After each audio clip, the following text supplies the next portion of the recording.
इस वक्त की बड़ी खबर की ओर रुख करिए। भूटान से लौटते ही एलएनजेपी अस्पताल पहुंचे प्रधानमंत्री मोदी। घायलों से पीएम मोदी ने मुलाकात की, उनका हालचाल जाना है। आज सीसीएस की बैठक की भी अध्यक्षता प्रधानमंत्री नरेंद्र मोदी करेंगे। गृह मंत्री मीटिंग में देंगे अब तक की जांच का ब्यौरा। भूटान से लौटते ही एलएनजेपी अस्पताल पहुंचे प्रधानमंत्री नरेंद्र मोदी। घायलों से मुलाकात की, घायलों का हालचाल प्रधानमंत्री ने जाना है। देखिए, सीसीएस की बैठक होनी है, लेकिन उससे पहले घायलों से मुलाकात करने के लिए प्रधानमंत्री अस्पताल पहुंचे हैं। गृह मंत्री मीटिंग में भी अब तक की जांच का ब्यौरा उन्हें मिलेगा। भूटान से लौटते ही एलएनजेपी अस्पताल पहुंचे प्रधानमंत्री नरेंद्र मोदी। सबसे पहले घायलों के पास पहुंचे हैं, उनका हालचाल जाना है, उनसे बातचीत की। भूटान से लौटते ही एलएनजेपी अस्पताल प्रधानमंत्री नरेंद्र मोदी पहुंचे। बता दें, जब ये घटना हुई प्रधानमंत्री भूटान दौरे पर थे और अब एलएनजेपी अस्पताल पहुंचे हैं। भारत वापस आते ही घायलों से मुलाकात करने के लिए प्रधानमंत्री नरेंद्र मोदी पहुंचे। घायलों का हालचाल प्रधानमंत्री ने जाना है। आज सीसीएस की बैठक की अध्यक्षता भी करेंगे प्रधानमंत्री। कोई बड़ा फैसला बैठक में ले सकते हैं। अपराजिता जुड़ चुकी हैं तमाम जानकारी लेकर। अपराजिता, प्रधानमंत्री एलएनजेपी अस्पताल पहुंचे, भूटान से वापस आते ही सबसे पहले घायलों के पास पहुंचे हैं, क्या कुछ अपडेट है? बिल्कुल, देखिए, प्रधानमंत्री नरेंद्र मोदी 2 दिनों से भूटान यात्रा समाप्त करके भारत पहुंचे, जिसके बाद सीधा घायलों से उनका हालचाल जानने के लिए अस्पताल पहुंचे। एलएनजेपी अस्पताल प्रधानमंत्री नरेंद्र मोदी पहुंचे, जिसके बाद घायलों से मुलाकात की, घायलों का जायजा लिया है, हालचाल पूछी है और अपडेट भी लिया है। और साथ ही इसके अलावा अगर बात करते हैं तो प्रधानमंत्री नरेंद्र मोदी इसके बाद सीसीएस की बैठक की अध्यक्षता करेंगे, अपडेट जानेंगे कि क्या सुरक्षा की व्यवस्था है, क्या कार्रवाई की गई है, तमाम चीजों की जानकारी प्रधानमंत्री के द्वारा ली जाएगी। फिलहाल अस्पताल एलएनजेपी अस्पताल प्रधानमंत्री नरेंद्र मोदी पहुंचे, घायलों से मुलाकात की, उनके हालचाल प्रधानमंत्री ने जाना है। बिल्कुल अपराजिता, गृह मंत्री भी मीटिंग में पूरा ब्यौरा देंगे। अब तक की क्या कुछ टाइमलाइन रही, क्या कुछ जांच में सामने आए आधिकारिक तौर पर, इस चीज को लेकर भी सीसीएस की बैठक के दौरान चर्चा हो सकती है। अपराजिता, ये भी बताइएगा, क्या कोई बड़ा निर्णायक फैसला लिया जा सकता है बैठक के बाद? बिल्कुल, देखिए, की बात है कि आखिर इसके पीछे जो लोग जिन्हें हिरासत में लिया गया है, गिरफ्तार किया गया है, इसके अलावा भी जो लोग इसके पीछे पीछे लगे, क्या फैसला होगा, क्या निर्णायक फैसला लेगा, वो बीच हुई है। और संभव है कि कोई बड़े फैसले प्रधानमंत्री के द्वारा कुछ बड़े फैसले इस बैठक के बाद लिए जा सकते हैं। हालांकि देखिए, ऑफिशियल शेड्यूल के दौरान बात करते हैं कि अपनी लगातार रक्षा मंत्री होगा, प्रधानमंत्री, गृह मंत्री के द्वारा लगातार कहा जा रहा था कि ऑफिशियल शेड्यूल अभी समाप्त नहीं हुआ है। अगर इस प्रकार की कोई भारत से वापस से पाकिस्तान के द्वारा किया जाता है तो उसे वापस से एक्टिवेट किया जाएगा, यानी ऑफिशियल शेड्यूल को वापस से एक्टिवेट किया जाएगा।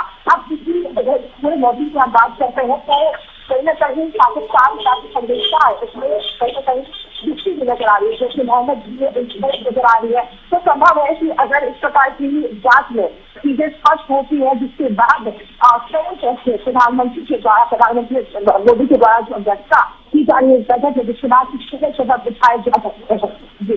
बिल्कुल अपराजिता, हालांकि जिस तरह प्रधानमंत्री जब भूटान में ही थे, वहीं से प्रधानमंत्री ने 2 टूक कहा था कि बख्शा नहीं जाएगा। अब तो प्रधानमंत्री आ गए हैं और अब तुरंत बैठकों का दौर भी शुरू होने लगा है। इसका मतलब अपराजिता, जांच का दायरा अब और बढ़ेगा और तेजी से कड़े एक्शन लिए जाएंगे। बिल्कुल, देखिए, तो प्रधानमंत्री भूटान पहुंचे भी तो सभी ने कहा था कि बहुत भारी हृदय के साथ जो पहुंचे हैं भूटान, और जिसके बाद वहां से भी आक्रामक रूप में प्रधानमंत्री नरेंद्र मोदी नजर आए थे। उनके द्वारा स्पष्ट कह दिया गया था कि अगर किसी को भी, यानी जो इसमें जुड़े हुए हैं तो किसी को बख्शा नहीं जाएगा। सभी यानी पूरी तरीके से इस message, clear and bold message प्रधानमंत्री के द्वारा विदेश से दिया गया था और साथ ही गृह मंत्री के द्वारा भी कहा गया था कि जो भी इसमें सब्जेक्ट है उसे बख्शा नहीं जाएगा। आप किसी बैठकों का दौर यहाँ पर देखने को मिल गया। हालांकि प्रधानमंत्री नरेंद्र मोदी की गैर मौजूदगी में जिस प्रकार से गृह मंत्री अमित शाह के द्वारा 3 अहम बैठक ली गई, जिसके बाद संभव है कि और भी बैठकों का दौर देखने को मिल सकता है। राष्ट्र से सुरक्षा को लेकर तमाम क्या इंतजाम है, अभी तक क्या अपडेट नहीं है, सभी चीजों का अपडेट लिया जाएगा। इसके बाद के बाद लिया जा सकता है। बिल्कुल अपराजिता, आप बने रहिएगा, तस्वीरें हम अपने दर्शकों को दिखा रहे हैं। प्रधानमंत्री नरेंद्र मोदी घायलों से मुलाकात करने पहुंचे, उस दौरान की तस्वीरें सामने आ रही हैं और घायलों के चेहरे पर पीड़ा देखने को मिल रही है। प्रधानमंत्री संवेदना जताते हुए तस्वीरों में नजर आ रहे हैं। खतरनाक धमाका हुआ और उसके बाद जिस तरह पूरे क्षेत्र में मातम पसर गया, चीख पुकार मच गई। घायलों को हालांकि तुरंत अस्पताल ले जाया गया, तुरंत उन्हें मेडिकल सहायता उपलब्ध कराई गई। अब प्रधानमंत्री भूटान दौरे से वापस आ चुके हैं और सीधा एलएनजेपी अस्पताल पहुंचे हैं। घायलों से मुलाकात करते हुए प्रधानमंत्री नजर आई। तमाम तस्वीरें हम पहुंचा रहे हैं जहां घायलों से हालचाल जानते हुए प्रधानमंत्री नजर आ रहे हैं। आश्वासन भी दिया होगा जरूर जाहिर तौर पर कि सख्त कार्रवाई की जाएगी। घायलों के चेहरे पर पीड़ा देखने को मिल रही है। हालांकि प्रधानमंत्री ने कई बार आश्वासन जरूर दिया है कि जिसने भी उनका ये हाल किया है उन्हें बख्शा नहीं जाएगा। अपराजिता आपके पास वापस आएंगे, सीसीएस की बैठक होगी और ऐसे में देखिए सीधे तौर पर जिस तरह ऑपरेशन सिंदूर के दौरान कई बड़े और निर्णायक फैसले लिए गए, अब जनता की निगाहें उन्हीं फैसलों पर टिकी हुई हैं कि वैसा ही कोई कड़ा कदम प्रधानमंत्री की ओर से सरकार की तरफ से उठाया जाएगा। पूरे देश की जो निगाहें हैं वो प्रधानमंत्री के फैसले पर चुकी हुई है कि आखिर क्या फैसला लिया जाएगा और क्या दंड उन्हें दिया जाएगा जो इसके पीछे है। लगातार हालांकि प्रधानमंत्री की बात हो जाए यानी मेरी सरकार से अगर हम बात करते हैं तो उसके द्वारा स्पष्ट कर दिया गया है कि अगर कोई भी हमारे देश के लोगों के साथ हमारी सुरक्षा, देश की सुरक्षा के साथ कोई भी इंसानी की जाएगी तो उसे बख्शा नहीं जाएगा। बस आपने लगातार कोशिश नहीं की है कि टेररिज्म को पूरी तरीके से देश से समाप्त करता है। बड़ी वजह है इस तरह से जम्मू कश्मीर में टूरिज्म को और भी ज्यादा एक्सपांड करना ताकि लोगों के पास बेरोजगारी ना हो और उन्हें ब्रेन वॉश ना किया जा सके। तो हर संभव प्रयास किया जा रहा है, मगर उसके बावजूद भी जिस प्रकार के लोगों के द्वारा यानी पाकिस्तान के द्वारा या फिर अन्य लोगों की भी बात करते हैं उनके द्वारा जिस प्रकार की तमाम जो देश को नुकसान पहुंचाने की कोशिश की जा रही है, देशवासियों को नुकसान पहुंचाने की कोशिश की जा रही है, तो बिल्कुल उनके खिलाफ कड़े कदम जरूर उठाए जाएंगे। और देखने वाली बात होगी कि इस बैठक की बैठक शाम 5 बजे बताया जा रहा है कि वो भी प्रधानमंत्री की अध्यक्षता में उसके बाद क्या फैसले लिए जाते हैं इसकी खुद में सभी की निगाहें चुकी है। देखने वाली बात होगी कि क्या फैसला इधर से निकलकर सामने आता है। जी बिल्कुल अपराजिता, हालांकि जिस तरह पढ़ते लगातार खुल रही है, एक के बाद एक कई खुलासे हो रहे हैं वो कहीं ना कहीं चौंकाने वाले हैं और ये साफ हो गया है कि मॉड्यूल बहुत बड़ा है और उस पर चोट करना बहुत जरूरी है। अपराजिता हाँ बिल्कुल, देखिए बहुत आवश्यक है और लगातार जिस प्रकार से जितनी छापेमारी पड़ रही है, जिन के घर पर छापा किया जा रहा है, जिसके बाद तमाम चीजें निकल के सामने आ रही है, तो ये स्पष्ट हो जाता है कि केवल 4 लोग इसमें सम्मिलित नहीं है बल्कि काफी बड़ा ये नेटवर्क है और सभी को तोड़ना काफी ज्यादा महत्वपूर्ण हो जाता है। और कहीं ना कहीं इसी वजह से लगातार सर्च ऑपरेशन को देश भर में चल रहा है, अलग अलग जगहों पे चल रहा है और ये भी सुनिश्चित किया जा रहा है कि और भी जो लोग सम्मिलित है इसमें उन्हें घर दबोचा जाए। इसके अलावा कई ऐसी जगह भी देश पड़ रहे हैं जिसका संबंध इससे नहीं है, मगर देश के खिलाफ जो भी चीजें की जा रही है उन्हें पकड़ा जा रहा है। जी बिल्कुल अपराजिता, हालांकि सबसे बड़ा चिंता का विषय यही है कि डॉक्टर्स का मॉड्यूल इसमें शामिल है। अब ऐसे में हैरान कर देने वाली ये बात है कि जो लोग मरीजों की सहायता करते हैं, उन्हें नए जीवन देने का काम करते हैं, अगर वही इस तरह के मॉड्यूल में शामिल होंगे तो ऐसे में प्रशासन के लिए भी अब चुनौती बढ़ जाती है कि आखिर ऐसा कौन है जिसे हम संदेह की निगाहों से नहीं देख सकते। बिल्कुल, देखिए किसी डॉक्टर की जब बात आती है तो माना जाता है कि पृथ्वी पे डॉक्टरों को भगवान का दर्जा दिया गया है।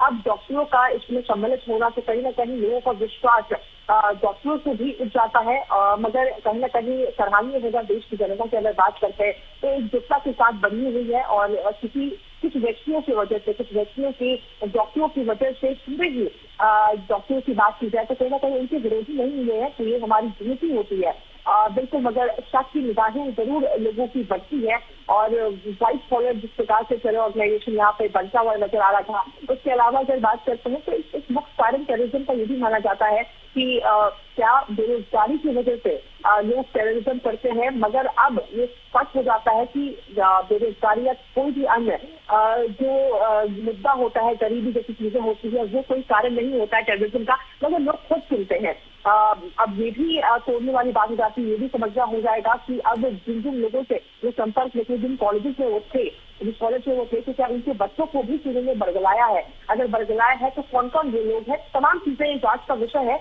और बिल्कुल अब देखने वाली बात है कि क्या कुछ चीजें जांच से निकल कर सामने आती है और क्या और जिस तरीके से जांच और गहराता जाएगा, जिसके बाद क्या कुछ चीजें और निकलती है इस जांच एजेंसी उसके द्वारा। जी बिल्कुल अपराजिता, आधिकारिक तौर पर क्या कुछ सामने आता है ये तो देखने वाली बात है ही, लेकिन अपराजिता फिलहाल अब तक जितनी तस्वीरें साफ हो पाई हैं, हमने देखा अलग अलग जगह छापेमारी की जाती है, आपत्तिजनक सामग्री बरामद होती है। सबसे बड़ी बात, परवेज अंसारी के घर पर छापेमारी की गई, मोबाइल फोन बरामद किया। ये भी बताया जा रहा है कि विदेशों से संपर्क किया जाता था, जम्मू से संपर्क करने के लिए इस्तेमाल किया जाता था। ऐसे में कहीं ना कहीं तार कहीं दूर तक जाते हैं अपराजिता इस पूरे मामले को लेकर। ऐसे संकेत अभी जनता के बीच में ही मिल रहे हैं, अभी आधिकारिक तौर पर कोई पुष्टि हो या ना हो, लेकिन संकेत कड़े मिल रहे हैं अपराजिता।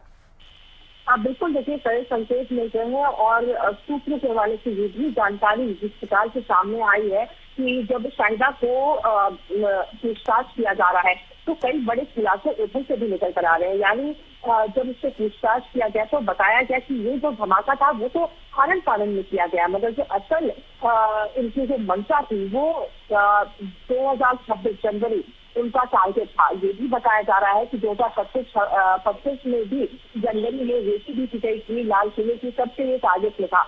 और हालांकि उस वक्त पर विफल हो गई तमाम चीजें, जिसके बाद वो लोग नहीं कर पाए और अब अगले वर्ष यानी 2026 के जनवरी का इंतजार कर रहे थे। और वहां पर कई सारे, यानी एक जगह नहीं, दो जगह नहीं, मगर कई जगहों पर विस्फोट करने की उनकी मंशा थी।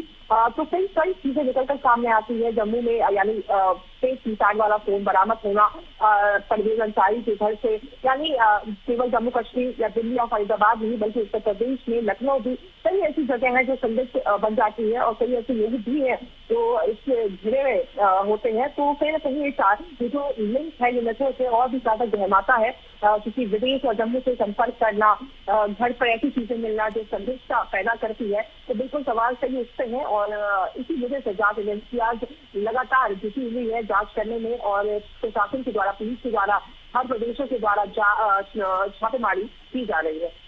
बिल्कुल अपराजिता, हालांकि सूत्रों के हवाले से ये भी जानकारी सामने आ रही, कई बार हम भी इसी चीज को लेकर चर्चा कर रहे हैं कि अनप्लान तरीके से हो गया, पैनिक में हो गया, बौखलाहट में ये पूरी घटना हो गई।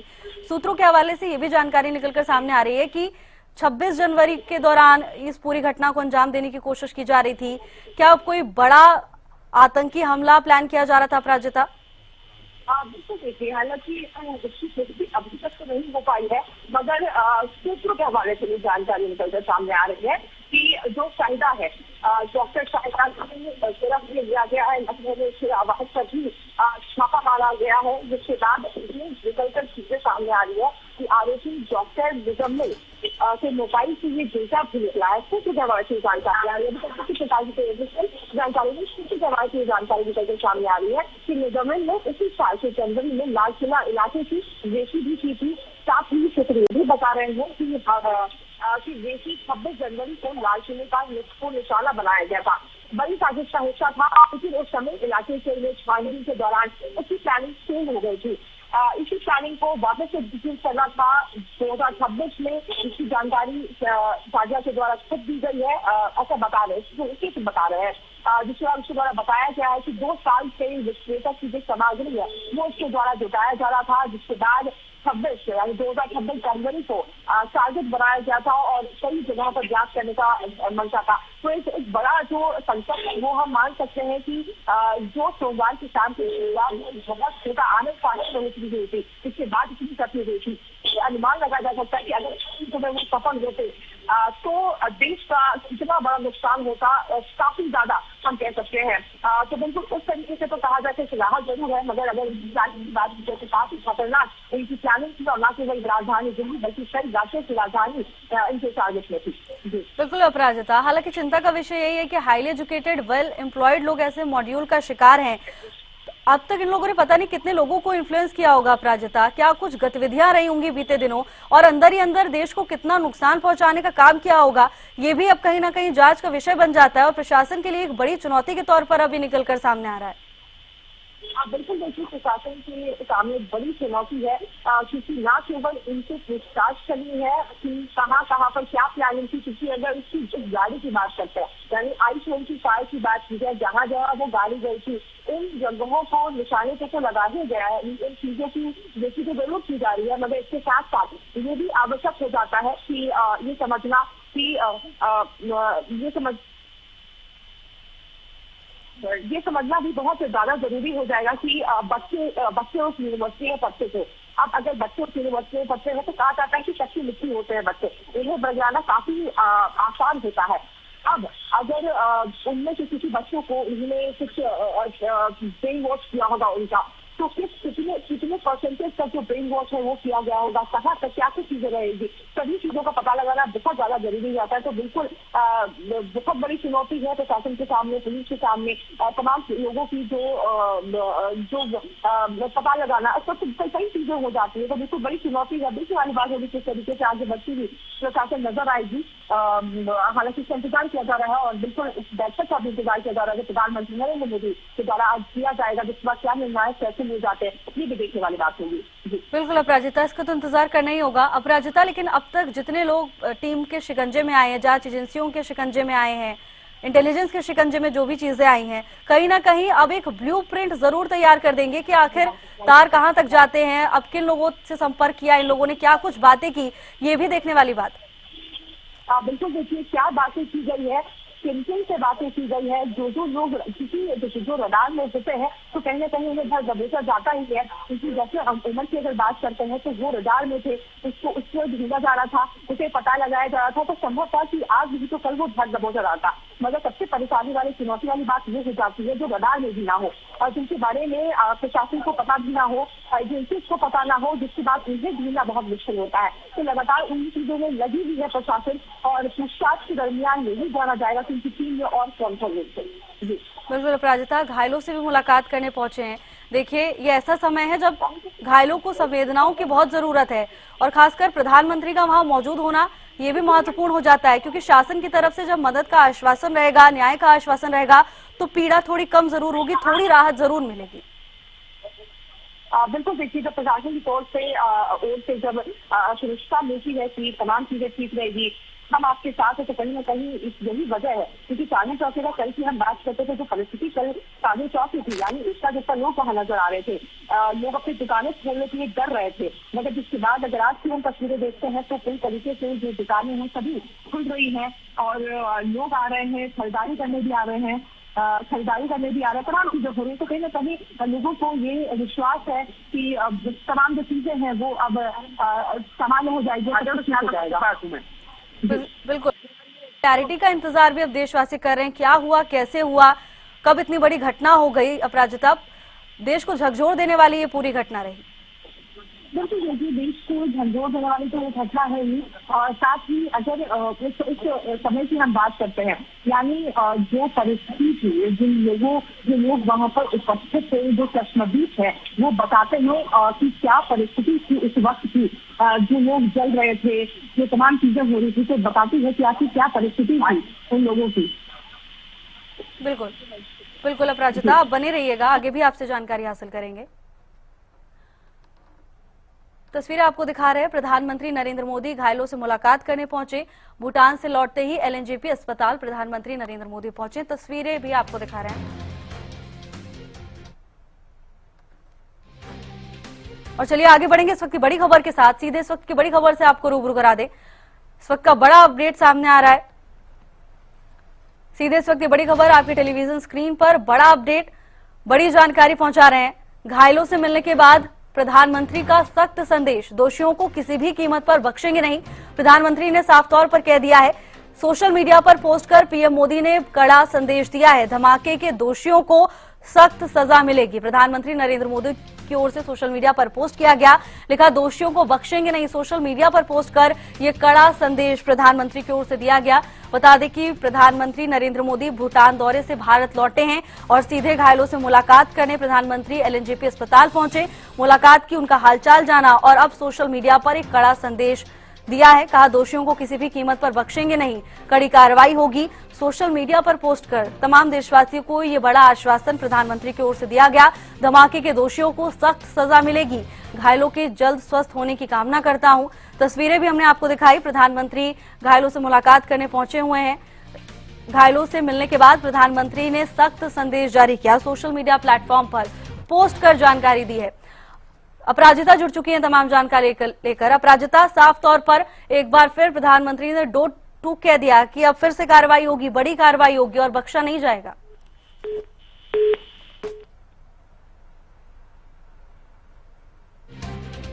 संपर्क नहीं हो पा रहा है। फिलहाल बड़ा अपडेट आप तक पहुंचा रहे हैं। घायलों से मुलाकात करने प्रधानमंत्री नरेंद्र मोदी पहुंचे और इसके बाद सोशल मीडिया पोस्ट के जरिए सीधे तौर पर बड़ा संदेश देशवासियों को दिया है और साथ ही उन लोगों को भी दिया है जो इस पूरी साजिश में संलिप्त थे।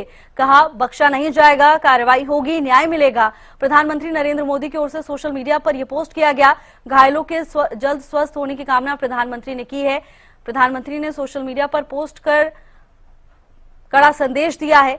बताया कि जो भी इस घटना के पीछे हैं, जो भी इस घटना में संलिप्त हैं, उन पर कड़ी कार्रवाई होगी। बड़ा संदेश दिया जाएगा। सोशल मीडिया पोस्ट के जरिए बड़ा संदेश प्रधानमंत्री की ओर से दिया गया। दोषियों को सख्त सजा मिलेगी। लाल किले के पास जो धमाका हुआ उसके बाद पूरे देश का दिल दहल गया। हालांकि प्रधानमंत्री उस समय मौजूद नहीं थे, भूटान दौरे पर थे और भूटान दौरे से ही दो टूक चेतावनी दी थी। एक बार फिर प्रधानमंत्री ने सोशल मीडिया पोस्ट पर यह साफ कर दिया है कि बख्शा नहीं जाएगा, कड़ी कार्रवाई होगी। बता दें कि भारत आते ही तुरंत घायलों से मुलाकात करने प्रधानमंत्री नरेंद्र मोदी पहुंचे। मुलाकात के बाद प्रधानमंत्री ने सोशल मीडिया पर यह साफ कर दिया कि कड़ी कार्रवाई होगी, साजिश रचने वालों को न्याय के कटघरे में लाया जाएगा। प्रधानमंत्री ने कहा कि कड़ी कार्रवाई होगी। घायलों से मुलाकात करने के बाद प्रधानमंत्री का सोशल मीडिया पोस्ट सामने आया है। तस्वीरें हमने देखी, प्रधानमंत्री पीड़ा में नजर आ रहे थे, घायलों को आश्वासन देते हुए नजर आए थे कि कार्रवाई होगी। जिसने भी यह हाल किया है उन पर कड़ा एक्शन लिया जाएगा और साफ तौर पर सोशल मीडिया पोस्ट के जरिए आम लोगों तक भी ये बात पहुंचाने की एक कोशिश प्रधानमंत्री की ओर से की गई है कि जो लोग भी इस पूरी घटना में संलिप्त हैं, जो भी साजिश करता है, उन पर कड़ी कार्रवाई होगी, बख्शा नहीं जाएगा।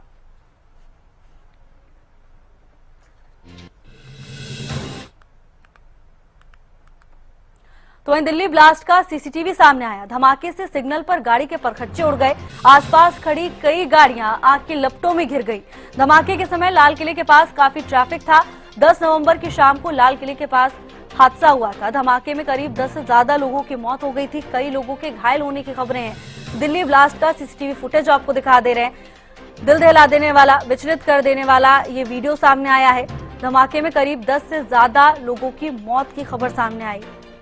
धमाके के बाद पूरे देश का दिल दहल गया। दिल्ली ब्लास्ट का सीसीटीवी फुटेज सामने आया है। कई गाड़ियों को नुकसान पहुंचा। धमाके से सिग्नल पर गाड़ी के परखच्चे उड़ गए, तो वहीं आसपास खड़ी कई गाड़ियां आग की लपटों में जा गिरी। आसपास बहुत नुकसान हुआ है। 10 नवंबर की शाम को लाल किले के पास ये धमाका हुआ था। धमाके में करीब 10 से ज्यादा लोगों की मौत हो गई है। कई लोग घायल हुए हैं। तस्वीरें दिखा रहे हैं। पूरी घटना सीसीटीवी कैमरे में कैद हो गई। अचानक ब्लास्ट होता है और उसके बाद की सभी तस्वीरें धुंधली पड़ जाती हैं। जो भी नुकसान हुआ है पूरे देश को झकझोर कर इस पूरी घटना ने रख दिया है। धमाके के समय आसपास काफी लोग मौजूद थे, काफी गाड़ियां मौजूद थी, काफी ट्रैफिक भी था। ये तमाम तस्वीरें हम आपको दिखा रहे हैं। पीड़ादायक ये तस्वीरें हैं। हालांकि मामले को लेकर जांच तेज की जा चुकी है। कई बड़े खुलासे भी मामले को लेकर हुए हैं। बताया जा रहा है कि अनप्लान्ड तरीके से हुआ। हालांकि आधिकारिक तौर पर अभी पुष्टि होना बाकी है। क्या कुछ जानकारी जांच में सामने आती है वो देखने वाली बात है। लेकिन जिस तरह की तस्वीरें सामने आई हैं वो कहीं ना कहीं मन को परेशान करने वाली ये तस्वीरें हैं। पूरा घटनाक्रम, पूरा वाकया तस्वीरों में कैद हो गया है। आसपास भारी संख्या में लोगों की मौजूदगी तस्वीरों में देखी जा रही है। शाम का समय था, जाहिर तौर पर ऐतिहासिक जगह है, भारी संख्या में लोग मौजूद होते हैं। शाम के समय कई लोग घूमने आते हैं। काफी संख्या में लोग घटनास्थल पर मौजूद थे। अचानक विस्फोट होता है और उसके बाद सभी तस्वीरें धुंधली हो जाती हैं। आसपास मातम पसर जाता है, चीख पुकार मच जाती है। प्रशासन की टीमें मौके पर पहुंची मदद के लिए। हालांकि काफी नुकसान हुआ है। धमाके से सिग्नल पर गाड़ी के परखच्चे उड़ गए। आसपास मौजूद सभी गाड़ियां आग की लपटों में घिर गईं। तमाम तस्वीरें भी सामने आई घटना के बाद। सीसीटीवी फुटेज का ये एंगल आपको दिखा रहे हैं। मौके पर मौजूद कई लोगों ने भी तस्वीरें कैद की थी, वो भी सामने आई थी। अलग अलग एंगल से, अलग अलग तरीके से तस्वीरें सामने आ रही हैं।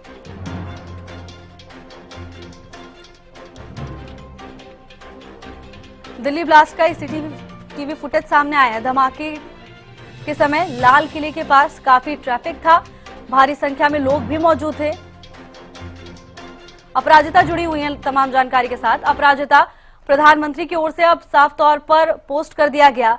उन्होंने बताया कि कड़ा एक्शन लिया जाएगा, कड़ी कार्रवाई की जाएगी। बिल्कुल, देखिए प्रधानमंत्री नरेंद्र मोदी एलएनजेपी अस्पताल पहुंचे थे। इस वक्त हम एलएनजेपी अस्पताल के सामने मौजूद हैं। ये वही अस्पताल है जहां पर प्रधानमंत्री नरेंद्र और जिस प्रकार से हम तस्वीरों में देख सकते हैं कि किस प्रकार से प्रधानमंत्री नरेंद्र मोदी इस अस्पताल में पहुंचे, घायलों से मुलाकात की, जिसकी जानकारी खुद उन्होंने ट्वीट कर दी। इसके बाद उन्होंने कहा कि जो भी इस कॉन्स्पिरेसी के पीछे है उन्हें इसका जवाब देना पड़ेगा और जो घायल हुए हैं, जिनकी मृत्यु हुई है, उन्हें जस्टिस जरूर मिलेगा। ये प्रधानमंत्री के द्वारा कहा गया है। तस्वीरें ही हम देख सकते हैं कि प्रधानमंत्री किस तरीके से भावुक तरीके से जो घायल है उनसे मुलाकात करते हुए नजर आ रहे हैं। सीधा भूटान से 2 दिन का जो यात्रा है उनकी समाप्त करने के बाद जैसे ही वो भारत पहुंचे, जिसके बाद सबसे पहले एलएनजे अस्पताल घायलों से मुलाकात करने के लिए प्रधानमंत्री नरेंद्र मोदी पहुंचे। वही इस बड़ी अपडेट जिस प्रकार की सामने आ रही है कि बताया जा रहा है कि जो i20 कार जो चला रहे थे उनके पास एक और गाड़ी थी, एक लाल रंग की गाड़ी थी, जिस वजह से दिल्ली पुलिस के सभी स्थानों को, पुलिस चौकियों को, सीमा चौकियों को लाल रंग की फोर्ड इको स्पॉट कार को तलाश करने का अलर्ट जारी कर दिया गया है। जांच में यह भी पता चला है कि जो संदिग्ध थे उनके पास हुंडई i20 तो थी, इसके साथ साथ एक और कार भी थी। दिल्ली पुलिस की 5 टीमें कार की तलाश में लगातार जुटी हुई है। उसके अलावा उत्तर प्रदेश और हरियाणा की पुलिस को भी लाल रंग की कार के बारे में अलर्ट जारी कर दिया गया। यानी राजधानी दिल्ली के पुलिस अलर्ट से है ही लाल रंग की गाड़ी को ढूंढा जा रहा है। इसके साथ साथ उत्तर प्रदेश और हरियाणा की पुलिस से भी अलर्ट जारी कर दिया गया और कहा गया कि जल्द से जल्द इस गाड़ी का पता लगाया जाए। जी बिल्कुल अपराजिता, बड़ी जानकारी। हालांकि हैरान कर देने वाले ये खुलासे हैं, साफ तौर पर संकेत दे रहे हैं कि बड़े मॉड्यूल का इस्तेमाल किया जा रहा था और कई संसाधन भी इनके पास उपलब्ध थे।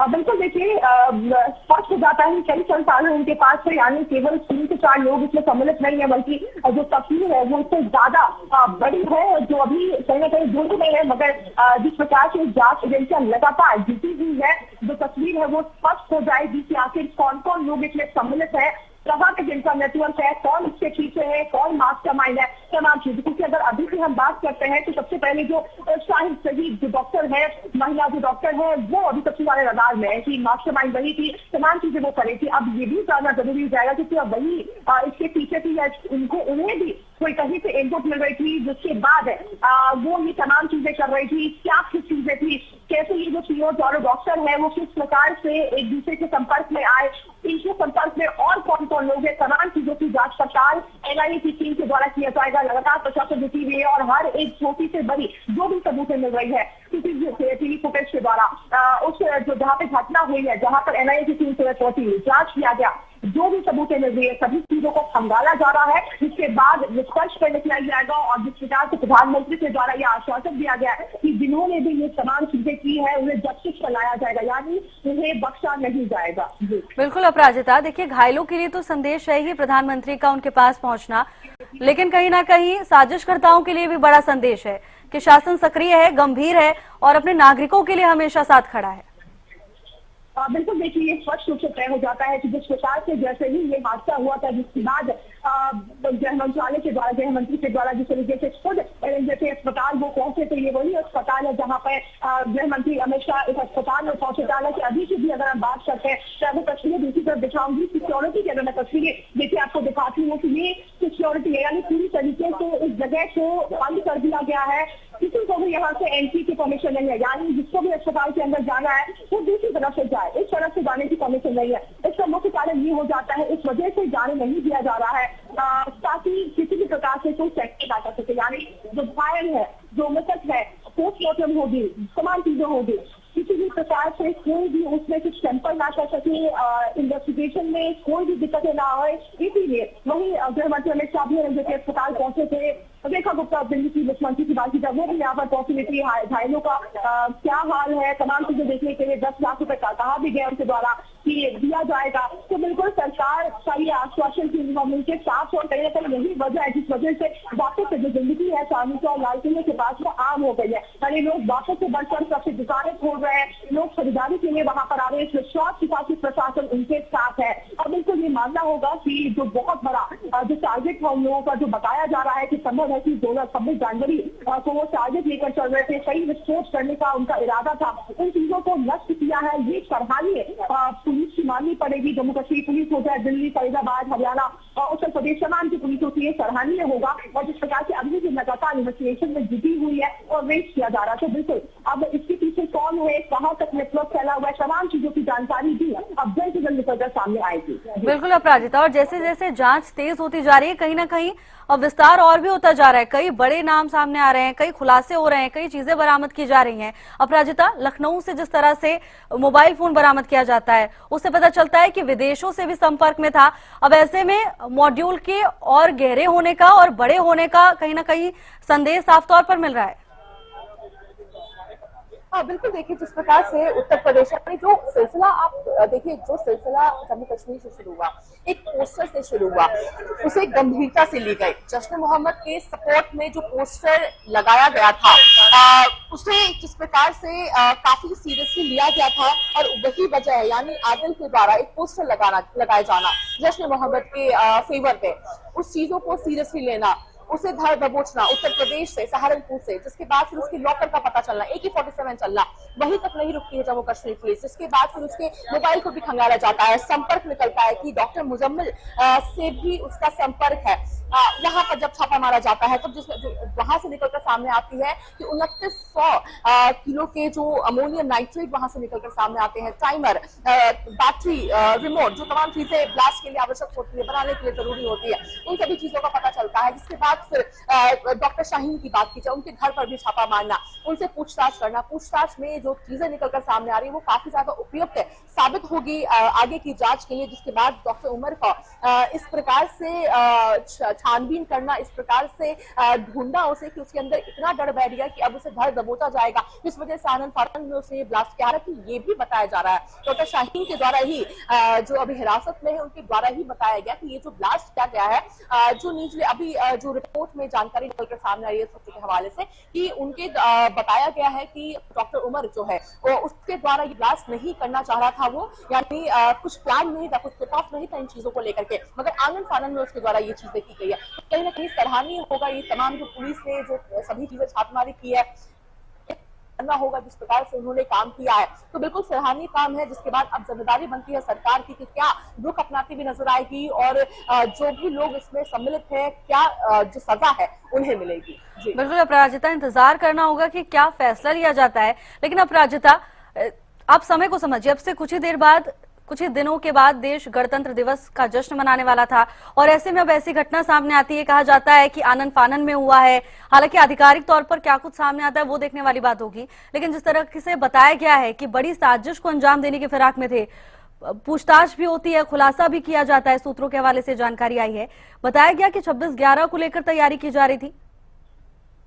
बिल्कुल, देखिए ये भी जानकारी निकलकर सामने आ रही है। सबसे पहले अगर शुरुआत से हम बात करते हैं, डॉक्टर शाहीन की बात की जाए तो बताया जा रहा है डॉक्टर शाहीन जो सबसे ज्यादा जो मास्टरमाइंड फिलहाल बताया जा रहा है कि उनके द्वारा जो तमाम चीजें की गई थी, जश्न मोहम्मद के कॉन्टैक्ट में थी वो। जश्न मोहम्मद के द्वारा बीते दिनों खबर आई थी कि पाकिस्तान में उमर खालिद की जो बहन है, जिसके पति ऑपरेशन सिंदूर जब इंडिया के द्वारा किया गया था पाकिस्तान के ऊपर, तब वहां पर उसके पति की मौत हो गई थी, मौत गई, जिसके बाद उसके द्वारा एक विंग कमांड शुरू किया गया था भारत में। उसकी जो जिम्मेदारी है वो शहीद को दी गई थी, शाहीन को दी गई थी। अब ये निकल के चीजें सामने आती है। जिसके बाद एक और महत्वपूर्ण बात जो निकलकर सामने आती है वो ये हो जाता है कि एक ऐसा ऑर्गेनाइजेशन जो 2017 से इनएक्टिव चल रहा है, उसे एक्टिव करने की कोशिश यहाँ पर की जाती है। यानी जो अंसार गज़वत उल हिंद है, जो 2017 में हिज़्बुल मुजाहिदीन के पुलिस कमांडर अकीम मूसा के द्वारा गठित किया गया था, जो इनएक्टिव था, उसे वापस से एक्टिव करने का प्रयास करना, तो तमाम चीजें स्पष्ट हो जाती है कि कुछ न कुछ यहाँ पर कुछ एक्टिविटी करने की कोशिश की जा रही है। तो ये तस्वीर तो सिद्ध हो जाती है कि जश्न मोहम्मद और साथ ही जो गज़वत उल हिंद जो ऑर्गेनाइजेशन है इसकी संलिप्तता है इन तमाम चीजों में, तो ये तो स्पष्ट हो जाता है। जिसके बाद अब और जांच किया जाएगा, जिसके बाद तमाम जो चीजें हैं वो स्पष्ट हो जाएगी और कौन कौन इसमें शामिल है। इसके अलावा बिल्कुल जिस तरह से आपने भी जिक्र किया कि लखनऊ में जिस तरीके से छापा मारा गया है, जिसके बाद वहां से भी कई महत्वपूर्ण चीजें निकलकर सामने आती है।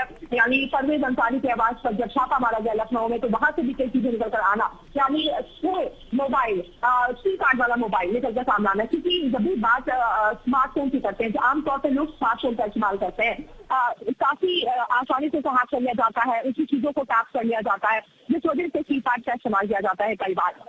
मोबाइल वहां से बरामद करना, इसके साथ साथ छापेमारी के दौरान इंटरनेशनल कार्ड का भी वहां पर मिलना, इसके साथ साथ डिस्क और कई ऐसी सबूतें हैं। बताया जा रहा है कि वो भी संभावना है कि मिल सकती है वहां से विदेश और जम्मू से संपर्क होना, इन्हीं मोबाइलों का इस्तेमाल किया करता था उन चीजों को लेकर के। तो कहीं ना कहीं ये तमाम चीजें जोड़ती है। गुजरात एटीएस के द्वारा जो जानकारी दी गई थी कि दिल्ली का रेकी की गई थी उनके द्वारा, जिसके बाद फरीदाबाद से चीजें निकलकर सामने आनी, पुलवामा की बात हो जाए, जम्मू कश्मीर की बात हो जाए। हालांकि डॉक्टर उमर को लेकर अभी भी संदिग्धता बनी हुई है कि क्या जिसने ब्लास्ट की है वो डॉक्टर उमर ही है या नहीं। हालांकि उसकी पुष्टि अभी तक नहीं हुई है, मगर उसकी मां के डीएनए को एम्स में ले आया गया है, जिसके बाद अभी से थोड़ी देर बाद जो तस्वीर है वो स्पष्ट हो जाएगी कि डॉक्टर उमर ही है वो जो ब्लास्ट में जिसे छिछुए निकल गए हैं, या कोई और है वो। अगर कोई और है तो डॉक्टर उमर को ढूंढा जाएगा, मगर कहीं ना कहीं अभी तक जो सूत्र सवाल से जानकारी निकलकर सामने आ रही है कि वो डॉक्टर उमर ही है जिसके सीखने निकले हैं, वही व्यक्ति है जो गाड़ी चला रहा था, जिसने पास किया था, और पास के बाद जो विस्फोट जो गाड़ी में हुई है वो उमर ही चला रहा था। तमाम चीजें हालांकि अभी तक तो स्पष्ट तरीके से ऑफिशियल नहीं आई है, मगर सूत्र यही बता रहे हैं कि वो वही बिल्कुल अपराजिता, बिल्कुल ठीक कहा आपने। हालांकि नजरें अब कहीं ना कहीं सीसीएस की बैठक पर टिकी हुई हैं कि क्या कुछ होता है। धन्यवाद आपका तमाम जानकारी के लिए। पूरे मामले को लेकर लगातार जांच तेज है।